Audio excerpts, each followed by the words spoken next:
एक ऐसे वक्त में जबकि देश में इस्लाम और मुसलमान के ख़िलाफ़ माहौल तैयार करने की कोशिशें अक्सर होती रहती हैं, गैर मुस्लिम बुद्धिजीवियों का पैगंबर मोहम्मद सल्लल्लाहु अलैहि वसल्लम की शिक्षा पर अमल करने का संदेश देना गैर मामूली बात है। मौका था जलसा सीरतुन्नबी का। पटना के पीएमसीएच में रविवार को मिलाद कमेटी के तत्वावधान में आयोजित 73वें जलसा सीरतुन्नबी में शहर के नामी गिरामी लोगों ने शिरकत की। 1925 में स्थापित पीएमसीएच के जलसा सीरतुन्नबी की ख़ास बात यह होती है कि इसकी अध्यक्षता ज़्यादातर गैर मुस्लिम ही करते हैं। दो में से एक वक्ता भी गैर मुस्लिम होते हैं। रिटायर्ड आईएएस अफसर व्यास जी ने अपने अध्यक्षीय भाषण में कहा कि पैगंबर मोहम्मद साहब की शिक्षा पूरी मानवता के लिए है। दरअसल कोई भी महान विभूति, चाहे वो धर्म के क्षेत्र की हो, चाहे वो दर्शन के क्षेत्र की हो, चाहे विज्ञान के क्षेत्र की हो, किसी भी क्षेत्र की हो, तो केवल किसी खास नस्ल की, खास तबके की, खास देश की नहीं होती, वो पूरे मानवता की होती है, इंसानियत की होती है, मनुष्यता की होती है। और मेरा भी मानना है कि मोहम्मद साहब ने जो कुछ शिक्षाएं दी वो केवल उन लोगों के लिए ही नहीं दी जो इस्लाम को मानते हैं।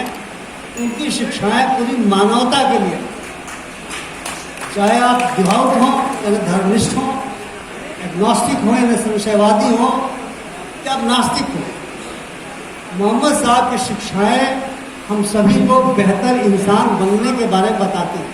मोहम्मद साहब ने एक जगह या उनके अनुयायियों ने हदीस में बात बताई है कि जब वो कहीं टहलने जाते थे तो खातून उनके ऊपर कूड़ा फेंकती थी। आप में से अधिकांश लोगों ने शायद इस वाक़े के ऊपर आओ।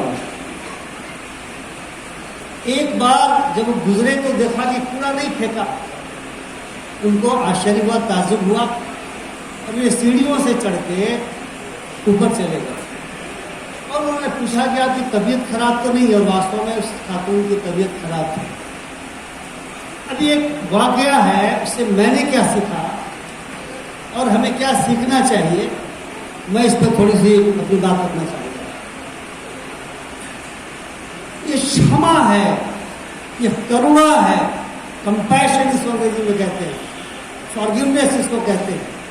ये मनुष्य के प्रति, मनुष्य के हृदय में प्रेम है कि वो भले ही हमारे साथ शत्रुता का बर्ताव कर रहा है, लेकिन हम उसको मनुष्य मान करके और उसको क्षमा करेंगे, उसके साथ करुणा दिखलाएंगे।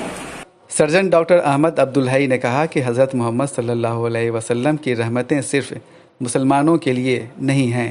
मिलाद का सिलसिला तो हर मुस्लिम धर्म होता है, और मुस्लिम धर्मों में भी हुआ करता है, लेकिन यहाँ पर एक थोड़ी निराली सी बात ये थी कि इस जलसे की सदारत ज़्यादातर एक नॉन मुस्लिम करते हैं, जो कि ज़ाहिर मोमिन ना हो, लेकिन जिनके दिल में इस्लाम की अहमियत और मोहब्बत है।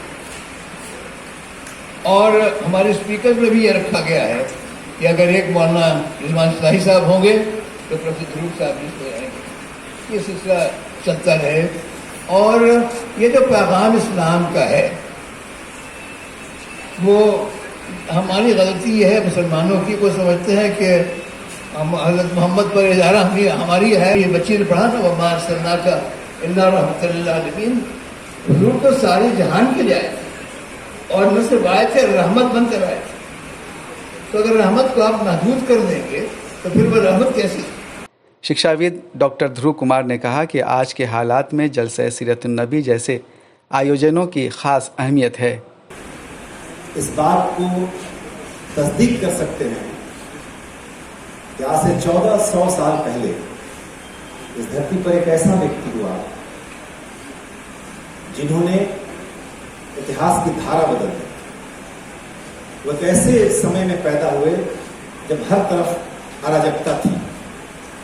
हम सब जानते हैं जिनके इतिहास में थोड़ी रुचि है, अरब देशों की क्या स्थिति थी उस वक्त। और उस वक्त मोहम्मद साहब जब पैदा हुए और उन्होंने जो कुछ 62 साल में किया, ये बहुत महत्वपूर्ण है। तो मुझे लगता है कि आज जो मुल्क की स्थिति है या दुनिया की स्थिति है, उससे हम सब परिचित हैं। और ऐसे आयोजनों की इसलिए ज़रूरत है ताकि हम जो दूसरे धर्मों के लोग हैं, जो दूसरे धर्मों के अनुयायी हैं, वो दूसरे धर्मों के लोगों के बारे में ज़्यादा जानें, ज़्यादा समझें, और तब शायद मुझे लगता है कि वो दूरियां जिसकी हम सब महसूस करते हैं कि वो दूरियां मिटनी चाहिए, तो शायद मिटेंगी। जमात इस्लामी हिंद बिहार के प्रदेश अध्यक्ष मौलाना रिजवान अहमद इस्लाही ने कहा कि भारत में रहना गर्व की बात है। एक बात ये बताना बहुत आज की इस मजलिस को देख करके अच्छा लगता है कि दुनिया में शायद ही कोई मुल्क ऐसा हो जहाँ पर ये खूबसूरती हो, जो खूबसूरती, जो मसावात अभी हमारे पूर्व स्पीकर कह रहे थे कि इस्लाम में मसावात है, अमीर गरीब छोटे बड़े सब एक ही सफ में खड़े हो जाते हैं, महमूद व अयाज। तो वो मंजर आज हम यहाँ पर देख रहे हैं और ये इस मुल्क की खास बात है। किसी और मुल्क में हिंदू, मुस्लिम, सिख, ईसाई और मुख्तलिफ विभिन्न धर्म के लोग आपको नहीं मिलेंगे, विभिन्न बोलियां बोलने वाले लोग नहीं मिलेंगे।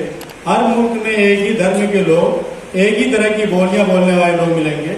सिर्फ ये भारत की खूबसूरती है कि यहाँ पर वो सारी चीज़ें मिलती हैं।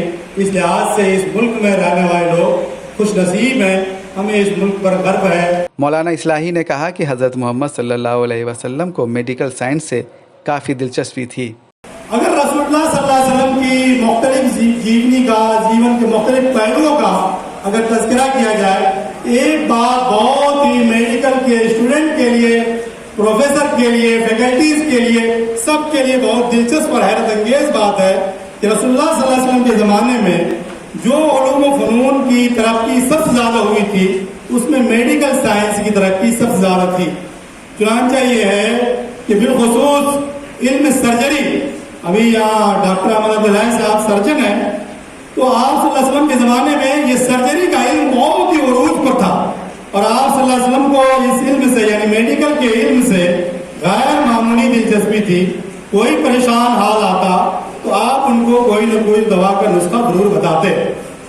मुतलक ये बात बिल्कुल नहीं पाई जाती थी कि आपने किसी को छू मंतर कहा हो और किसी को खून दिया हो, वो ठीक हो गया हो। एक मरीज की आयादत के लिए गए, एक बीमार की मिजाज कुर्सी के लिए गए, तो आप सल्लल्लाहु अलैहि वसल्लम ने पूछा कि इस मोहल्ले में, इस सोसाइटी में कोई डॉक्टर है? तो बताया गया कि 2 डॉक्टर हैं। कहा उनमें से जो माहिर हो, एक्सीलेंट हो, जिनकी सलाहियत, उनको बुलाया जाए। उनमें से जो माहिर थे उनको बुलाया गया। गोया आप कह सकते हैं कि आज से 1400 वर्ष पहले रसूलुल्लाह सल्लल्लाहु अलैहि वसल्लम ने झोला छाप डॉक्टर को पाबंदी लगा दी थी कि इससे मानवता का, इंसानियत का भला नहीं नुकसान होगा। ये बहुत ही महत्वपूर्ण बात है। कार्यक्रम को पीएमसीएच के प्रिंसिपल डॉक्टर विद्यापति चौधरी समेत कई अन्य लोगों ने भी संबोधित किया।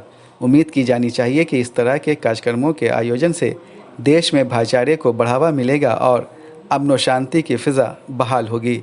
सैयद जावेद हसन की रिपोर्ट, बिहार लोक संवाद, पटना।